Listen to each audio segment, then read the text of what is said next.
So in case you didn't know already, according to this random website I found on Google, McDonald's is the #1 ranked fast food chain in America as of 2018. And despite all the money and fame they have, they've still tried to scam me not once, but twice. So let me run you through the story of how McDonald's tried to scam me on 2 different occasions. Interested? Let's get started.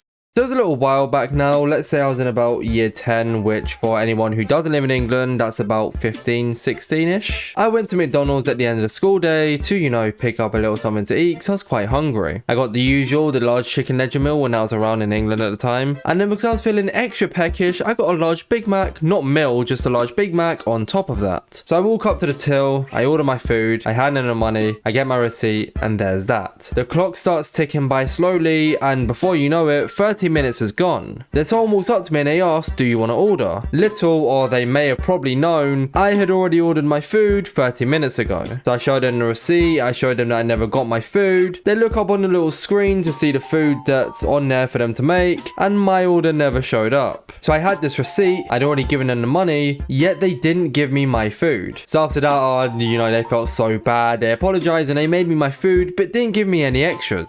So that was the one occasion that McDonald's tried to scam me and get away with not giving me food. But luckily I had my receipt and I had proof that they had to give me the food that I had just ordered. And this was very bad, by the way. I was ready to sue them for millions of pounds. But that wasn't the only occasion, like I said in the intro, in which they tried to scam me. And let's just say the second occasion is equally as worse. So this was actually the other day. It was last week from when this video is coming out. I had a long day at work and I messaged my mom and I said, I don't really fancy dinner tonight. I'm gonna go pick up some McDonald's. So I do about a 20-minute walk to the McDonald's near to where I work. I work in a warehouse, that's all you're getting. I go into the McDonald's and I order a large Big Mac meal with 5 chicken selects on top of that. Once again, I was feeling kind of peckish. I work from 6 AM till 4 PM, by the way, for some clarification here. Anyways, I'm waiting there for about 10 minutes. They bring me my food this time, which is obviously really nice. And as I'm walking away, I take a little look at the Coke, the large Coke that I've just been given. And you can kind of see the liquid from the outside. It looked like it was half full. So being nosy, I decided to open it up. They had only filled up half my Coke. Outrageous, I know. So anyways, I go back up to them. I'm like, oh yeah, sorry, this is only half full. I haven't put my straw in at this point. Yeah, I use a straw at McDonald's, don't judge me. I haven't put my straw in at this point. I'm like, oh, you've only filled this up halfway. I paid for a full large Coke. So anyways, they take the Coke off of me, they fill it up and they give it back to me and all sorted. But either way, they have still tried to scam me on 2 different occasions, and to be honest, I've had enough. And I think it's time we cancel McDonald's on Twitter for the amount of times they've tried to scam Insane Orbits. If you enjoyed this video, then make sure to click the video on the screen right now to see how I nearly got banned from the Hive.